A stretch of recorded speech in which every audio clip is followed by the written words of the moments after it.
Alien abductees of Reddit are people who have claimed to see a UFO. What's your story? Story 1. First time I ever tried to write this down, first time telling anyone outside the family. I'm leaving out time and location and some other details because I'm still scared of what might happen with it publicly, I guess. Summer before 8th grade, me and two of my friends snuck out at midnight to go walk around the neighborhood and go see these girls on the next block who were having a sleepover.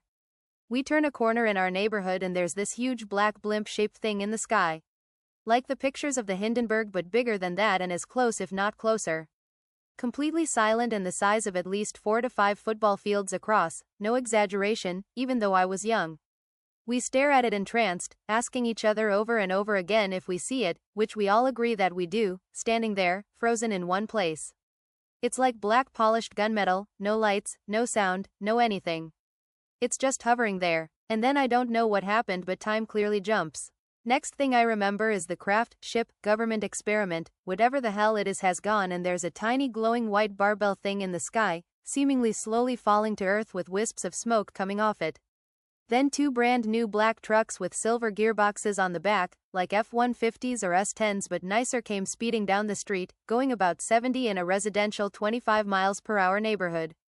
Then after that I remember walking home to one of my friends' houses and going to bed. At that point it was like 5 or 6 a.m. and the sun was coming up. We all made a promise to tell my dad in the morning because he worked for the city but we never did. I don't know what happened later in life to one of my friends who was there but the other was my best friend and we sort of made an unspoken pact never to talk about it, don't know how or why we did that. We all grew up and I sort of lost touch with him too. We did reconnect over Facebook and such over the years but it was like there was something between us neither of us wanted to touch or talk about. Looking back on it now, there's no way we could have been the only ones to see it. It wasn't that late at night and it was over a heavily populated suburb of a major city. The idea of this has always scared me more than any sort of possible abduction scenario. That there were others and we're all voluntarily suffering a sort of collective amnesia, except in how we're not. I've thought about hypnosis but that scare me too plus I'm not sure if I'd trust the results, I was just a kid then and I'm not sure if I could trust the hypnotist. What I do know, again, is that there's no way it was just the three of us who saw it.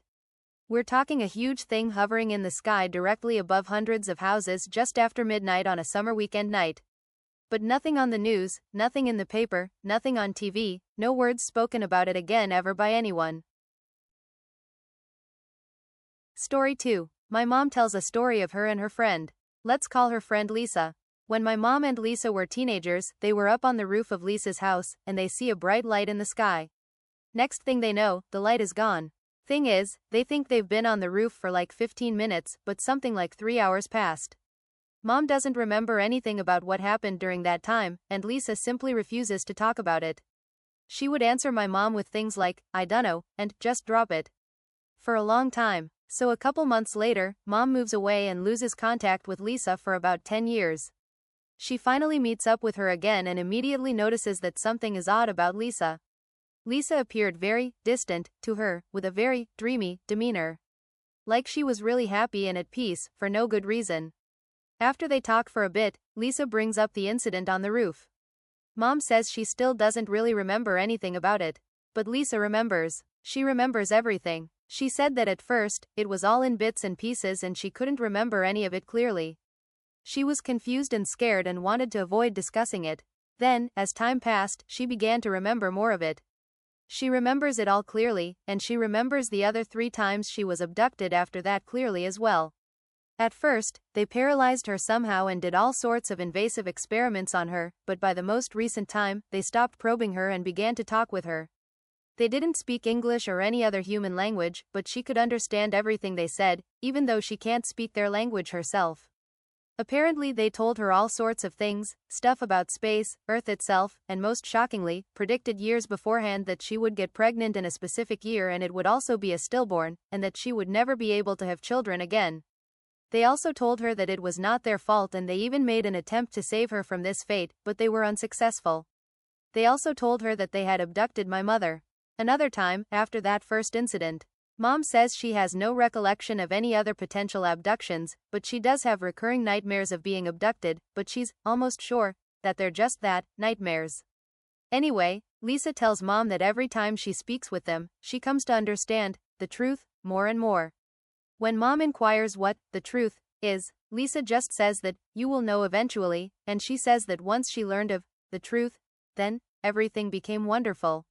Mom has seen her a few more times over the years, we still live in another state from her, and she apparently has a pretty normal life, and doesn't obsess over alien stuff, like some supposed alien abductees do. She only ever brings it up in passing, not like it's a central part of her daily life. Story 3. I was driving home for the weekend from school at Indiana University. It takes me about 2 hours to get home, and I left Bloomington around 10 p.m. At exactly 10:53 I am on a rural stretch of the 2-lane highway I take home, and I notice what appeared to be flashing lights behind me. I thought, great, I'm getting pulled over, so I turned onto the next country road about a quarter mile from where I noticed the lights. As the car came to a stop and I started to open my glove box to get out my registration and proof of insurance, the lights suddenly disappeared, and no car drove past. Now here is where the story takes a turn for the weird, and I am sure you guys will think I'm just making it all up because it really does seem like something straight out of a typical UFO movie or story. The electronics in my car started to go haywire. The radio was randomly changing stations while the volume kept going up and down while the dome light and headlights start to flicker and turn off and back on. This was at 10:56 p.m. I start thinking to myself that my battery must be failing, or else I have a short somewhere in the electric system of my car. So I lean down to pop the hood so I can take a look at the battery, and that is the last thing I remember doing. The next thing I know, I open my eyes and see nothing but the night sky full of bright stars. It was a cold night and it seemed like I had never seen stars that bright in my life. I sat up and looked around, and I saw absolutely nothing. Nothing at all. I was in the middle of a field, surrounded by corn stalks left over from the recent harvest. As I started to come to my senses, I started to freak out. Where am I? Why the fuck am I asleep in the middle of a field? Where the fuck is my car? I got up and started walking toward the distant headlights I could see from a road about half a mile away. When I got to the nearest intersection, I looked at the signs which read 350N and 50W. I was half a mile away from my car, which was just right off the main road. I started walking toward the headlights I could see on the main road. I can't say how long it took me to walk the half mile, but it couldn't have been more than 10 or 15 minutes. When I arrived at my car, all the lights were out, my battery had died, which struck me as odd because I couldn't have been gone for that long. I looked at my phone, which was sitting on the passenger seat, and the time was 2:17 a.m. Over 3 hours had passed since I turned off onto the side road for the flashing lights behind me. I remember sitting in my car completely dumbfounded, wondering what the hell had just happened to me. After about half an hour of just sitting there, I remembered that my battery was dead, so I got on the phone and called AAA to come out and give me a jump. It took about an hour for them to get out to me since I was a good distance away from the nearest town, during which time I just sat in silence, running through the possible scenarios in my head concerning what had just happened. To this day I couldn't tell you what really happened to me that night. All I know is I can't think of any plausible explanation as to why I woke up over half a mile away from my car in the middle of a cornfield more than 3 hours after I had stopped. I have only shared this story with one other person, my uncle. I am sure people would either look at me like I'm crazy or they would call bullshit on the whole story. And I can't blame them. If somebody came to me with a story like that so closely mirrors the stereotypical encounter story, I probably wouldn't believe them either. Story 4. I was on a wildfire just south of Dugway Proving Grounds in Utah. We were in fire rigs driving to the incident area, 4 trucks in close convoy, when we heard helicopters. 8 black military choppers escorted us in formation for like 10 miles, we assumed they were just doing drills and using us for fake target practice or something. A little while later we are parked and about to start hiking to the fire line when suddenly a thin column of smoke shoots probably about 200 feet into the sky. It was a good mile away, but the concussion was pretty significant when it hit us and the noise was still ridiculously loud. We thought it was probably no big deal, we knew we were near a strike zone. A good 5 minutes later an aircraft like nothing I have ever seen flew by us at maybe 500 feet. It was flat black and sort of rectangular but with fins and wells on the underside. It was moving pretty slow and was dead silent, so I have to assume it was some sort of stealth glider. It sounds ridiculous, but it immediately reminded me of a huge, flying Batmobile, Time Burton era. After that, some military personnel got on our radio frequency and instructed us to leave the area immediately. When our crew chief asked who it was and why they signed off and the incident commander, the guy in charge of managing the entire situation, came on the radios and said we were evacuating the area. They sent us to a completely different fire about 100 miles to the south and never told us why except that it was higher priority, which was bullshit. It was already out when we got there and we just assisted crews in the mop-up operation. The thing that confuses me about this is that if the army didn't want us to see that shit or if it was dangerous, why didn't they keep us clear of the area in the first place? Either a communications breakdown or they had a now situation going down and had to get us out of there without warning. Story 5. Edray, WV. One night few years back, my friend, who is driving, and I were taking his girlfriend home when he decided to take the long way home. As we are driving along this fairly deserted back road, I began to zone out and I stare at this blinking red light off in the distance and casually think to myself, I wonder when they built a cell phone tower all the way out here. When suddenly it blinks and is dramatically closer than it was just a moment earlier. At this point my friend points it out and stops in the road. It blinks once more and is directly in front and over top of us. The red light is so bright it floods the car in a deep scarlet hue. I lean forward so that I can see directly into the light. In that brief moment I feel a flood of negative emotions. The closest description I can offer is to that of being naked under a giant microscope and having every pore examined thoroughly. I then look away from the light to my friend and ask him to drive. He barely responds, apparently in a similar state. Then he snaps out of it and starts driving. As we get a little ways down the road I notice the red light isn't fading and the interior of the car is still clearly lit by it. I look out the window and to my horror the light is following us and is so for approximately 1 to 2 miles. The light unexpectedly veers off to the left and comes down to ground level in a patch of trees adjacent to the road. My friend stops the car again and continues to stare at it and abruptly declares he is going to get out and look it like he is in some sort of trance. He opens the door and I grab his arm and tell him if he does I will get in the driver's seat and leave him, that we had to leave that instant. He looks at me and seems to come to and punches the gas so hard the tires lose traction and spin. The light remained stationary as we rode away, but I've never looked at the night sky the same. Edit.